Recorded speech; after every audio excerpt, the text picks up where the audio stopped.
사랑하는 극동방송의 청자 여러분, 삼복더위도 물러가고 아침 저녁으로 전과 다른 온도차를 보이고 있습니다. 늘 강건하시고 집안이 평안하시고 온 집안이 신앙으로 하나가 되며 주의 은혜가 넘치시기를 주님의 이름으로 축원을 드립니다. 오늘 저는 사무엘상 7장 5절부터 12절의 말씀을 가지고 우리 교회가 하나님으로부터 받아야 할 복이라는 제목으로 말씀을 드리고자 합니다. 지금 많은 교회들이 후임자를 모시고 있습니다. 우리 교회도 마찬가지입니다. 엘리사와 같은 귀한 종들을 모시는 모든 교회들이 되기를 주님의 이름으로 축원을 드립니다. 첫 번째로 창세전에 예비하신 엘리사를 받는 복입니다. 오늘 본문에 엘리사가 등장합니다. 바로 사무엘입니다. 엘리사가 없는 시대는 어떤 시대였는가요? 사사시대였습니다. 사사시대를 성경은 무엇이라고 말을 하는가요? 사사기 21장 25절을 보면 그때 이스라엘의 왕이 없으므로 사람이 각기 자기의 소견에 옳은 대로 행하였더라라고 하였습니다. 왕이 없다고 하였습니다. 예수님이 없다는 말입니다. 하나님의 말씀 진리가 없다는 말입니다. 우리 영혼의 목적 없다는 말입니다. 우리 영혼을 위하여 기도해주고 하나님의 말씀으로 우리를 이끌어주는 지도자가 없다는 말입니다. 그러다 보니 세상은 어떻게 되었는가요? 사람이 각기 자기의 소견에 옳은 대로 행하였더라라고 하였습니다. 예수님이 없고 목적 없다 보니 자기 멋대로 생각하고 자기 멋대로 행동한다는 말입니다. 이런 사사시대 엘리사인 사무엘이 등장한 것입니다. 그리고 이 사무엘이 나라를 살린 겁니다. 엘리사가 이렇게 중요한 겁니다. 교회도 마찬가지입니다. 아무리 성들이 훌륭해도 아무리 장로님들이 대단해도 하나님이 창세전에 준비하신 엘리사이어야 합니다. 그럼 오늘 본문을 중심으로 하나님이 정하신 엘리사를 모시는 비결은 무엇인가요? 첫째로는 하나님이 주셔야 합니다. 오늘 이스라엘 백성들이 어디에 모였는가요? 미스바에 모였습니다. 뭘 하려고 모였는가요? 사무엘상 7장 3절 보면 사무엘이 이스라엘 온 족속에 말하 이르되 만일 너희가 전심으로 여호와께 돌아오려거든 이방신들과 아스다롯을 너희 중에서 제거하고 너희 마음을 여호와께로 향하여 그만을 섬기라. 그리하면 너희를 블레셋 사람의 손에서 건져내시리라고 하였던 겁니다. 하나님이 가지 말라고 했던 길, 하나님이 하지 말라고 했던 일, 하나님께 예배와 기도와 말씀과 봉사와 헌신을 멀리했던 것, 세상 재미 취미 어울리며 허송세월 보냈던 지난 삶을 회개하려고 모인 것입니다. 그런데 원수마귀 블레셋 사람들은 어떻게 하였는가요? 7절을 보면 이스라엘을 치러 올라온지라. 무장해제한 이스라엘 사람들을 총공격한 겁니다. 이런 상황 속에서 이스라엘 백성들이 살 수 있는 길은 하나도 없습니다. 해결책도 없습니다. 하나님만 바라볼 뿐입니다. 하나님이 살려주시면 사는 것이고 하나님이 죽이시면 죽는 겁니다. 하나님이 우리 교회 엘리사를 보내주시는 것도 오로지 우리들은 하나님만을 바라보아야 하는 겁니다. 두 번째로 기도해야 하는 겁니다. 100% 무장해제 상태 속에서 100% 블레셋의 정예부대 공격 앞에서 이스라엘 백성들은 어떻게 하였는가요? 9절을 보면 이스라엘 위하여 여호와께 부르짖으매라고 하였습니다. 이런 상황 앞에서 이스라엘 백성들이 한 일이라고는 살려달라고 부르짖는 것밖에 없었던 겁니다. 그런데 결과는 무엇인가요? 사무엘상 7장 10절을 보면 여호와께서 블레셋 사람에게 큰 우레를 발하여 그들을 어지럽게 하시니 그들이 이스라엘 앞에 패한지라라고 했습니다. 이스라엘이 빈손으로 블레셋을 대파시킨 겁니다. 우리 교회가 엘리사를 선물로 받는 축복의 교회가 되려면 우리들은 하나님께 기도해야 하는 겁니다. 세 번째 희생해야 하는 겁니다. 9절을 보면 사무엘이 젖 먹는 어린 양 하나를 가져다가 온전한 번제를 여호와께 드리고 이스라엘 위하여 여호와께 부르짖음에 여호와께서 응답하셨더라고 하였던 겁니다. 오늘 미스바 부흥 집회나 블레셋으로부터 승리한 것이나 사무엘상 7장의 결정적인 열쇠는 어린 양의 희생입니다. 우리들 정말 교회를 사랑한다면, 우리 교회가 정말 잘 되기만을 원한다면, 우리 교회가 엘리사를 선물로 받기를 원한다면 우리들이 희생 제물이 되어야 하는 겁니다. 이스라엘 백성들은 오늘 하루 종일 하나님 앞에 금식하며 희생 제물이 된 겁니다. 하나님의 복이 아무에게나 주어지는 것이 아닙니다. 하나님의 기적은 아무에게나 일어나는 것이 아닙니다. 희생의 열매입니다. 우리들이 하나님 앞에 그 무엇인가 하나라도 희생할 때 하나님은 그 희생을 보시고 우리 교회 엘리사를 보내주시는 것입니다. 그럼 우리 교회가 하나님으로부터 받아야 할 두 번째 복은 무엇인가요? 그것은 엘리사 시대의 3대 부흥의 복을 받는 겁니다. 하나님이 창세전에 예비하신 엘리사를 모시게 되었을 때 하나님은 우리들에게 3대 부흥의 복을 주시는 것입니다. 3대 부흥은 무엇인가요? 첫째 물질의 부흥입니다. 엘리사 당시의 신앙 신학교 생도가 병들어 큰 빚을 남기고 죽었습니다. 그러자 홀로 된 생도의 젊은 아낙네는 두 아들이 빚 때문에 노예로 빼앗기게 되자 엘리사를 찾아와서 슬피 울부짖을 때 엘리사는 그 여인에게 말합니다. 동네 가서 모든 그릇을 빌려다가 문을 닫고 집에 있는 한 병의 기름을 그 그릇에 부으라고 하였습니다. 결과는 어떻게 되었습니까? 열왕기하 4장 7절을 보면 너는 가서 기름을 팔아 빚을 갚고 남은 곳으로 너와 네 두 아들이 생활하라 하였더라라고 했습니다. 모든 빚을 다 갚고 두 아들과 함께 충분히 먹고 살 형편이 된 겁니다. 이것은 무엇을 말하는 것인가요? 우리들도 세상을 살다가 보면 가정에 경제적으로 기가 막힌 상황이 주어질 때가 있습니다. 이럴 때 우리는 엘리사를 찾아가야 됩니다. 하나님은 엘리사를 통하여 역사하시기 때문입니다. 사랑하는 극동방송의 청자 여러분, 우리가 사는 길은 엘리사와 함께하는 겁니다. 우리는 엘리사와 함께 우리와 우리 가정의 물질의 부흥을 이뤄나가시는 모든 여러분들이 다 되시기를 주님의 이름으로 축원합니다. 두 번째, 교회 부흥입니다. 엘리사는 엘리야의 뒤를 이어 이스라엘을 신앙적으로 이끌어가는 지도자가 되는 겁니다. 그래서 선지학교를 이끌어가는 교장이 되어 신학교 건물도 새로 짓고 이스라엘의 영적 부흥을 일구었던 것입니다. 우린 지난날 동안 피와 땀과 눈물로 우리 교회를 옥토밭을 만들었습니다. 이제 우린 이 옥토밭 위에 교회의 부흥을 이루어 나가야 합니다. 하나님은 엘리사를 통하여 우리에게 부흥을 이루어 주실 것을 믿으시는 여러분 모두 다 되시기를 주님의 이름으로 축원합니다. 세 번째, 자녀의 부흥입니다. 엘리사를 지극정서로 섬기는 수넴 여인 가정은 엘리사를 통하여 기적적으로 아들을 선물로 받게 된 것입니다. 이것은 무엇을 말하는 것인가요? 자녀가 없다는 것은 영적으로 보면 있으나 마나한 자녀, 별 볼 일 없는 자녀가 의연한 자녀로 자기 갈 길을 자랑스럽게 살아가는 자녀가 된다는 것입니다. 그리고 사랑하는 두 아들이 빚 때문에 노예로 팔려가게 된 젊은 생도 아내는 엘리사로 말미암아 빚도 다 갚고 두 아들과 함께 넉넉하게 살게 된 겁니다. 이것은 무엇을 말하는 것인가요? 내 집을 떠나 남의 집에 노예가 된다는 것은 영적으로 보면 세상에서 방황하는 자녀, 믿음 없는 자녀, 하나님을 멀리한 자녀가 하나님의 교회에서 하나님을 경외하며 믿음의 부모와 함께 하나님의 사랑과 축복을 받으며 살아가는 것을 말하는 것입니다. 사랑하는 극동방송의 청자 여러분, 홀로 살지 말기 바랍니다. 엘리사와 함께 살기를 바랍니다. 홀로 인생길을 가지 말기 바랍니다. 엘리사와 함께 가는 여러분들 되기 바랍니다. 이 모든 복이 엘리사와 함께함으로 가능함을 알기를 바랍니다. 아무쪼록 엘리사를 잘 모시고 엘리사를 통하여 3대 부흥의 복까지 다 받으시는 여러분들이 모두 다 되시기를 주님의 이름으로 축원을 드립니다. 하나님 아버지 감사를 드립니다. 교회마다 후임자를 모시는 교회들이 많이 있는데 원하기는 엘리사와 같은 후임자를 보내어 주시기를 간절히 기도하고 납니다. 그래서 엘리사를 통해서 물질의 부흥과 교회 부흥과 자녀의 부흥의 복까지 다 받는 우리 모든 교회들이 다 되어질 수 있도록 하나님 축복해 주시옵소서. 예수님의 이름으로 기도하옵나이다.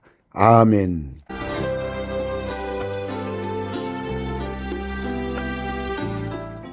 내가 매일 기쁘게 지금까지 부천 상동 21세기 교회 박병화 목사님께서 말씀 전하셨습니다. 오늘 말씀 들으시고 신앙생활에 도움받기 원하시는 분은 지역번호 032-245-1004 245국의 1004번 부천 상동 21세기 교회로 전화하시기 바랍니다.